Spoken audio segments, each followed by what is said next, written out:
आज का हमारा वीडियो है प्रथम मुस्लिम महिला शासक रजिया सुल्तान के ऊपर। तो आइए शुरू करते हैं। रजिया सुल्तान गुलाम वंश के शासक इल्तुतमिश की पुत्री थी। रजिया का जन्म 15 अक्टूबर सन 1205 को वर्तमान उत्तर प्रदेश के बनाए हुए हुआ था। रजिया को बादशाह इल्तुतमिश ने युद्ध कला की ट्रेनिंग अपने भरोसेमंद गुलाम जमालुद्दीन याकूत से दिलवाई थी।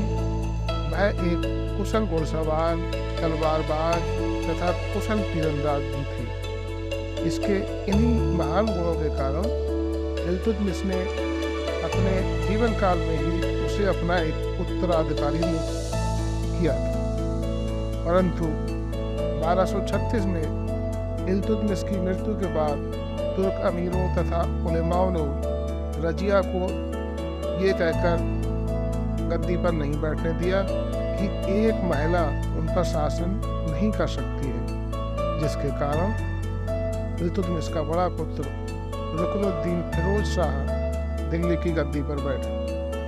परंतु वह एक अयोग्य और दुर्बल शासक सिद्ध हुआ। फलस्वरूप सन 1236 में रजिया ने अपने विश्वास पात्रों के साथ मिलकर उसे गद्दी से हटा दिया और स्वयं को सुल्तान घोषित कर दिया और अब वह रजिया सुल्तान कहलाने लगी। रजिया से पूर्व में भी प्राचीन मिस्र और ईरान में महिलाओं ने रानियों के रूप में शासन किया था, परंतु मध्यकालीन विश्व में रजिया पहली मुस्लिम महिला शासक थी। धीरे धीरे रजिया ने समस्त सत्ता पर अपना अधिकार कर लिया। उसने स्त्रियों का पहनावा छोड़ दिया और बिना पर्दे के दरबार में बैठने लगी। वह युद्ध के समय स्वयं ही सेना का नेतृत्व भी करती थी। इससे तुर्क सरदार उससे अप्रसन्न हो गए, क्योंकि उस समय मुस्लिम समाज में पर्दा प्रथा व्याप्त थी, जबकि रजिया ने महिलाओं के वस्त्र त्याग कर पुरुष पोशाक पहनना शुरू कर दिया था। तुर्क सरदार यह नहीं चाहते थे कि रजिया पुरुषों के वेश में दरबार में आए और एक महिला होकर घुड़सवारी करे और उन पर अपना हुक्म चलाए।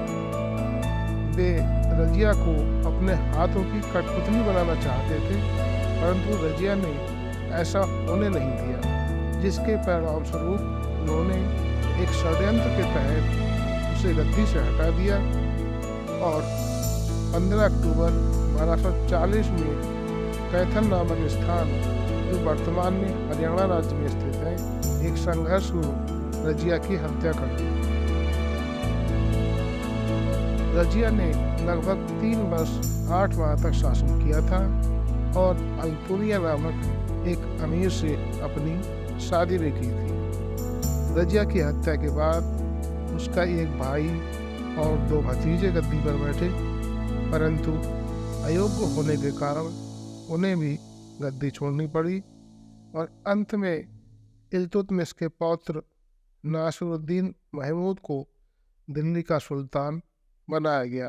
धन्यवाद।